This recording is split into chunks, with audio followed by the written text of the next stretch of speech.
Hello mga ma'am, so for today's video mga ma'am, mag-honest review ta sa sabon ni Ma'am Rose Mar, katong milk bar, katong giingon na ako sa katong previous na ako ang mga video mga ma'am, siya mo ato gamiton usa di sa ta magamit og lain nga sabon kanilang usa. So mo na ni ang sabon mga ma'am no, gamay na lang kayo. Gitipid gyud na ako ni mga ma'am no, sa naong lang gyud na ako ni siya ginasabon. Tapos sa lawas lahi na. So mo ni siya ang ano ko akong honest review mga ma'am. So far dira akong pimples ni ugaman siya. Tapos same sa kanang uban nga mga whitening soap mga ma'am. Mulightin po di mong skin. Wala na siya filter ha mo gyud na siya mga ma'am. Mulightin ang imuhang skin sa face nimo mga ma'am. Tapos dili siya ingon nga hapdos. Unlike sa uban nga mga sabon nga mga whitening soap. Basta gamit na gani ka o kana mga rejuve tapos na stop tapos mabalik ka. Mahapdos gyud siya mga mams no. Na siya ay medyo hapdos siya gamay mga mams no. Tapos kaning sa karing kang Ma'am Rose Mar, so far so good mga mams, di gyud siya hapdos. Tapos mag-moisturize ang imuhang naong. Wala pa ka ginabutang mga mams nga toner or ini whitening or ini sunblock mga mams siya. Sabon lang na siya. Subo ko na di ko kay manglakaw mi kuman. Supposedly na ako escort pero na-stop na wala mo dahil lang escort kaya siguro mag-walk-in lang sila. So kani mga ma'am no tan-awa nga ako ang skin. So muna akong paggamit kang Ma'am Rose Bar na sabon for almost 2 weeks ata ni siya mga mams na ako paggamit. So gitipid lang gyud na ako na siya, wagad na ako na siya gisabon sa ako ang lawas mga mams no, kay sa naong lang gyud na siya, intended gyud na siya sa naong lang na ako gibutang. Pero depende po sa inyo mga mams no, pwede po ninyong isabon sa inyong lawas. Pero kay gitipid man ako siya mga mams no, diri lang usa kay wala pa man ko nakapalit, no? Thank you so much Ma'am Rosmar sa kanisa nga sabon. Nindot good siya mga mams, makalighten siya sa skin, dili hapdos, tapos tanaw akong skin mga mams, naglighten siya. Di ba like, diri sa part sa ako diri nag-itom, naglighten siya mga mams. Say nga na. So sa mga gusto pud ani mga mams no, katong mga chismis, ang mga istorya nga dili na daw okay ang sa Ma'am Rosmar. So far sa ako ang paggamit mga mams no, okay man siya. Ambot man tingala kung daghan na kayo nagabash sa iyaha nga dili na daw effective, dili daw makaputi yung something. I don't know. Tapos ang uban mga nagapost pa kay daghan kayo ang mga product di na kayo halin. Siguro kay daghan naman good kaayo ang mga whitening soap mga mams, daghan na kayo ang nanggawas sa market ba. So kay tungod una man sila nigawas mga moms, mo siguro napawan na sila. Pero kung mo gamit kag sabon nila moms, dili man okay man so far mo man.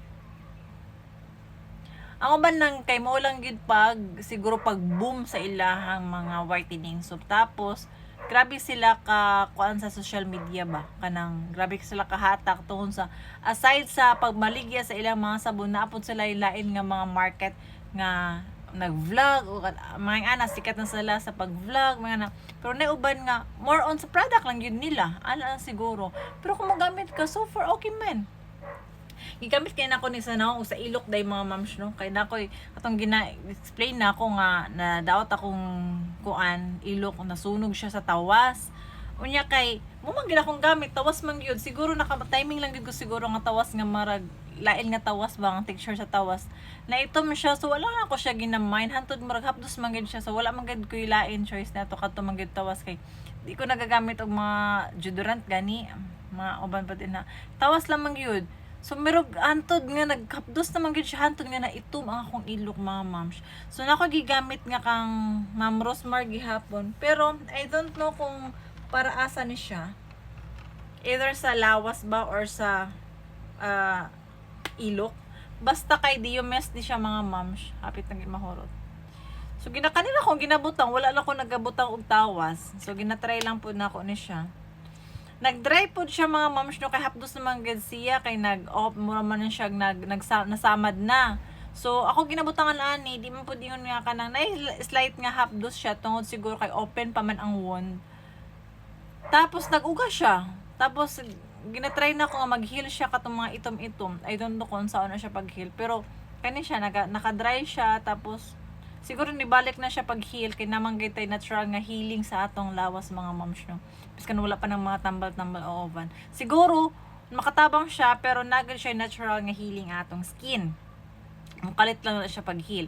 So mutabang pud nga atong mga product nga uban nga tighten siya sa kanang kuan, sa kanang igamit nimo, mo hantod nga mo sabay siya sa atong skin tone, mga ingana mga mams. Pero nagad siya natural na nga healing sa atong skin. So far so good. Okay man ang sabon ni Ma'am Rosmar mga mams. Kung gusto po dili mo magana ha, nindot pud ang sabon ni Ma'am Rosmar mams. Ambot nga nung uban gabi makabash, no? Gabi makabash siya kuan. Siguro kung man grabe ra pag boom. So kung gusto mo ana mga mams, i-try lang ninyo nasa yellow basket imbutang nako dira. Kung gusto lang ninyo ha, kamo man akong honest review. Okay man siya, dili man siya ingon nga kanang kuan. Wala man pod ko ingon nga nagdaghan ang pimples, naguan. Kani siya nagpimples ko ani mga mams kay nag-period mo ko atong time. So after nato, nag-dry na siya atong sabon. Pero kung dili gid ko hiyang magpimples gid ko ana mga mams, mo daghan ko na siya. Pero so far okay man siya. Good. Ay, sabon. Good siya mga mams, ha? Ay no pag bash makadaot na sa inyong mag-bash mo niya kamura ba wabi mga negosyo. Si Rosmar hastang daghanan na. Pero palit lang mo sa iyang product mga moms di man. So far sa akong product duha ka book nga kani siya. Di man okay man siya. Di man wala man ko ingon nga negative nga ma-comment nga nasunog akong skin, napangit akong skin, nagka-pimples ko. Anyway, laylay man tang skin type. Pero so far sa ako okay siya. Okay, bye-bye. That's all for today's video sa ato honest review sa atong Rosmar nga milk bar o kaniiyahang Diomest mga moms. Bye! God bless!